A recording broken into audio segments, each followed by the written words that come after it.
The other thing is budgets.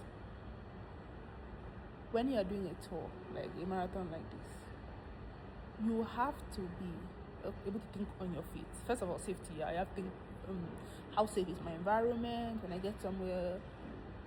How safe is the hostels or Airbnb that I'm booking? You have to check the area, check what time your bus or your flight will land. Is it safe to get to the accommodation at that time of the night, or would you rather just take a night bus rather than trying to get an accommodation or something like that?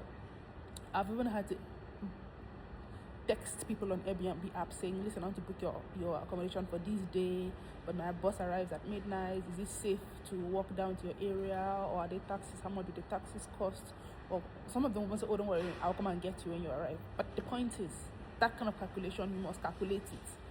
Because if not, what will happen is you book an Airbnb for a night, your bus arrives at midnight, you get that the area is shady, you cannot find taxi. For your safety, you might end up having to just stay in the park if it's a busy park and not head to the Airbnb. And then the point of the Airbnb was to just sleep there that night and wake up the next morning and continue going. But now you've lost the Airbnb because you can't jeopardize your safety by heading to the Airbnb at all costs, and then lose your laptop, lose your bag, get stabbed or something like that, right? So you have to think about these things ahead of time. This is what comes when I say preparation and planning. All of these things will help you move quickly. Otherwise, if you don't plan well, if there's one single misstep, it will upset your entire journey. Don't forget, you've probably booked like 20 buses and flights lined up, and then one of them goes wrong. The other ones just fall out, and you don't get refunds on these things. So proper planning, right? So there's that. And then I was talking about having a backup budget. Yes, you have a budget for travel. I have a budget. My budget is my daily spending limit is 20 euro. So I plan to spend 20 euro a day on feed. No, let me say that again. My daily feeding spending limit is 20 euro a day. So I plan to eat maximum 20 euro a day. My daily accommodation budget is 20 euro a night. Now that is interesting, but I'll explain. It's 20 euro a night. And then my daily travel budget is about 35 to 40 euro a night. Of course, I will sometimes spend more or sometimes spend less. For example, there are places that I have booked in Southern Europe where it's 11 euro a night accommodation. Is that cheap? So it's less. The other places that I'm spending 30 euro, 35 euro a night, especially in North Europe. So eventually, plus or minus, it evens out. Average is about 20 euro a night. And of course, so far that there are some nights when I don't spend any money on accommodation because I'm on the bus. I take a night bus, right? And coming to the travel, every day I'm on a bus going somewhere, or a flight. And so I say my budget is 35 to 40 euro for accommodation for travel per day. I include the bus or flight between countries, the bus or metro or train within the country. Some countries is less. Best believe there are countries that that I'm flying to for just 17 euro on a flight. Best believe that I have buses. Some of the buses I book for, like, I have a bus I book for 11 euro between two countries. Some are expensive, 40 euro. I have a bus I book for 60 euro, but eventually they even out to about 40 euro on the average. So if you calculate that, right, my budget doing this trip for 2 months, my feeding budget for a month at 20 euro a night a day comes to like 600 euro. So the feeding budget, my accommodation budget for 20 euro a night comes to also about 600 euro. Travel budget comes about 900-ish, 1,000-ish, thereabout, right? So everything comes to about, give or take, let's say 2,200 euro a month. I'm saying that in 30 days, a month. If this trip lasts 2 months, it's about 4,500 wrap around, right? So you see, it's possible to travel a lot on a budget. The problem is not the problem. The challenge is that is the budget, right? You have to have a backup budget, because I promise you, as far as life is concerned, things don't always go according to plan. So you have to have a backup plan for when things don't go according to plan. For example, what happens if your you miss your bus. So you booked a night bus leaving at midnight, maybe because you got lost in the city or you forgot the time or whatever happens, you got to the wrong stop. You get there, the bus has left. I always try to get to my bus stop at least an hour before, make sure I know the bus, be sure that that's the bus stop, check, confirm, reconfirm, find out other travelers are there, make sure they're waiting for the Flixbus, then before I relax. But people miss their buses, so I'm just saying, if you get there, you miss your bus, maybe get there 5 minutes past midnight, the bus left at midnight, what are you going to do? It might not be a safe park, it might just be like a bus stop on the road, not a park where you can say, I'll sleep there. What are you going to do? In that instance, you have to cut your losses. I, for example, would immediately think, is there another bus leaving within a short time after that? I won't get the other one back, but of course, that's the thing. Or is there a flight that will leave that same night or the next morning? Or can I get an Airbnb quickly? Sometimes getting an Airbnb might sound like the best option, but sometimes it's not, because Airbnb might be in a place that is far, might not find anything close by. So what do? You have to lose the money.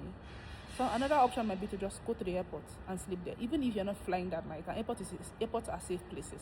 And most airports are open 24 hours because people are traveling very early in the morning. So you can just, if the airport is close by or there's a metro that runs 24 hours in big cities, get on the metro, head to the airport, go to the airport, sleep on the chair, sleep on the floor. Everybody does. People do that. I've done that even when I'm traveling. Like if you're traveling at 6 a.m., sometimes you can go to the airport at 10 p.m. or midnight just so that you don't miss your flight. You sleep on the floor. So if you miss your bus, go to the airport, sleep on the floor, wake up the next morning. If you can't get on a flight, go back to the city when it's safe and get a bus. Or you book an Airbnb or a hotel or hostel, whatever. The point is, cut your losses, use your backup budget, and get yourself out of tricky situation. Don't say, because my budget says this, I'm going to stay in unsafe situations. That's the point I'm trying to explain to you about marathon solo traveling. The planning, the intellectual, mental planning that goes into that thing. Yeah, you guys. I've been planning for 2 months. As a solo traveler, a female solo traveler, the amount of smart thinking it takes to plan a solo trip across 30 countries, a lot. Let me give another scenario. What if your flight gets cancelled? What are you going to do? Because of course they'll refund the money, but they will not refund it immediately. You might refund it the next day. But you have to keep moving. Because even if it's safe for you to hang around there, what about you had another trip planned after that? If you don't move immediately, you jeopardize the next one. I'll give you an example. When I was doing my tour of 10 countries last year, I took a bus from Milan in Italy through the Swiss Alps to Geneva in Switzerland. The plan was to then take a bus that same evening. This was afternoon. I was already in a restaurant in Switzerland, in Geneva, enjoying my lunch. And the plan was to take a night bus that night into France and then fly to Spain the next day. Just as I was waiting to board my bus to France, I got an email from Ryanair saying that my flight from France to Spain has been cancelled because there is an airport strike in France. So if I had continued on the bus into France, I would get into France and be stuck there, not be able to exit forward. I have to come back into Switzerland. That's a waste of money. So what did I do? I decided not to get on the bus to France. Of course, the money will not be refunded because it's not Flixbus business that Ryanair cancelled the flight. So I lost the money for the bus to France. I instead immediately booked the next available flight straight to Spain, flying over France, from the next available flight from Switzerland. The flight was leaving the next morning at 6 a.m. This was 3 p.m. the day before. I had no accommodation, nowhere to sleep, and Switzerland is super expensive. I didn't want to book an accommodation there. So I booked the flight for 6 a.m. the next morning, and then I headed to the airport. I then spent more time touring Switzerland, Geneva. At 10 p.m. I headed to the airport, and I slept in the airport. Woke up at 4 a.m., got on my flight. By 7 a.m. I was in Spain, and then headed to Morocco from there. So the point is, backup budget. I call it get out of trouble budget. Very, very, very, very important. So when I tell you I have a budget of 4,500, that is the minimal budget. So it's not about, I want to travel, you're traveling cheap, I want to travel. The reason you're traveling cheap is so that you can afford to keep extra money as buffers. You need to be able to buffer your trip. Aside from that, there are some places later in my travel where I have free time. For example, I'm like, I really like this country, and in this country I want to visit more than one city, because most so far I've only been going to capital cities. Just go to capital city, just see it, big ticket on my bucket list, move. But when I go to countries where I want to experience the culture a lot, nature, etc., I give myself 2 to 3 days.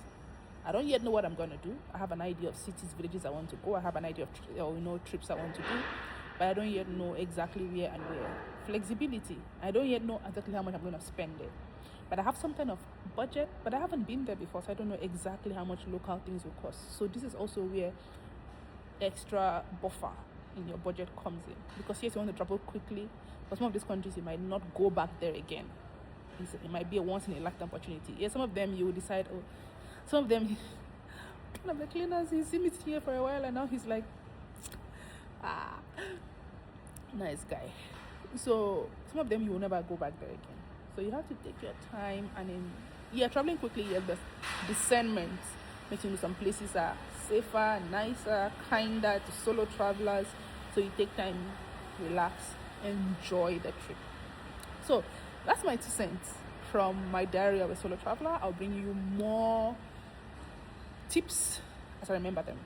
I'm going to post this to Facebook, Instagram, TikTok, YouTube. Follow me on any one of those. My names are the same, Paul Topias. On TikTok, I am feminist geneticist. Otherwise, throughout everywhere else, I'm Paul Topias. Bye.